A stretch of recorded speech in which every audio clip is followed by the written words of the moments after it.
தூத்துக்குடியில் புதிதாக அமைக்கப்பட்டு வரும் வின்பாஸ்ட் கார் தொழிற்சாலையில் வேலை வாய்ப்பு என தகவல் பரவிய நிலையில் வதந்தியை உண்மை என நம்பி தொழிற்சாலையின் முன்பு பல்வேறு இளைஞர்கள் குவிந்திருக்கின்றனர். தொடர்பான கூடுதல் விவரங்களோடு இணைகிறார் செய்தியாளர் விஜயகாந்த். வணக்கம். விவரங்களை பதிவு பண்ணலாம் விஜயகாந்த்.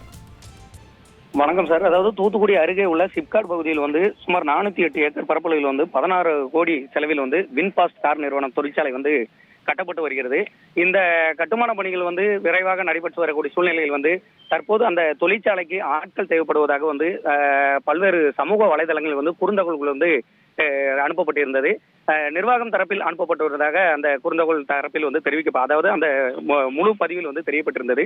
இதை நம்பி தமிழகம் முழுவதும் உள்ள பல்வேறு படித்த இளைஞர்கள், அதாவது அதில் குறிப்பாக ஐடிஐ டிப்ளமோ படித்த இளைஞர்கள் வேலைக்கு தேர்வு செய்யப்பட உள்ளனர் என தெரிவிக்கப்பட்டிருந்தது. இதை நம்பி தமிழகம் முழுவதும் உள்ள ஏராளமான மாவட்டங்களில் இருந்து பெரும்பாலானோர் இந்த தூத்துக்குடி அந்த வின்பாஸ்ட் பணி நடைபெறக்கூடிய தொழிற்சாலை தேர்வு செய்யப்படக்கூடிய இடத்துக்கு வந்திருந்தனர். அப்போது அங்க அந்த நிறுவனம் தரப்பில் அப்படி எதுவும் நாங்கள் அனுப்பப்படவில்லை, அதாவது அது போலியாக பரவியதாகவும் அந்த தகவலை நம்பி யாரும் வர வேண்டாம் என தெரிவிக்கப்பட்டதால் ஏராளமான, அதாவது தமிழகம் முழுவதும் இருந்து வரப்பட்ட ஏராளமான இளைஞர்கள் திரும்பி சென்றனர். மேலும் அந்த நிர்வாகம் தரப்பில் தற்போது அப்படி எதுவும் தகவல் தெரிவிக்கப்படவில்லை, அப்படி பரவும் செய்திகள் உண்மை இல்லை எனவும் தெரிவிக்கப்பட்டுள்ளது. இதனால் இதனை நம்பி ஏராளமான இளைஞர்கள் ஏமாற்றத்துடன் திரும்பி செல்கின்றனர்.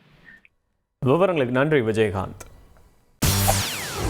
செய்திகளை உடனுக்குடன் தெரிந்து கொள்ள உடனே சப்ஸ்கிரைப் பண்ணுங்க.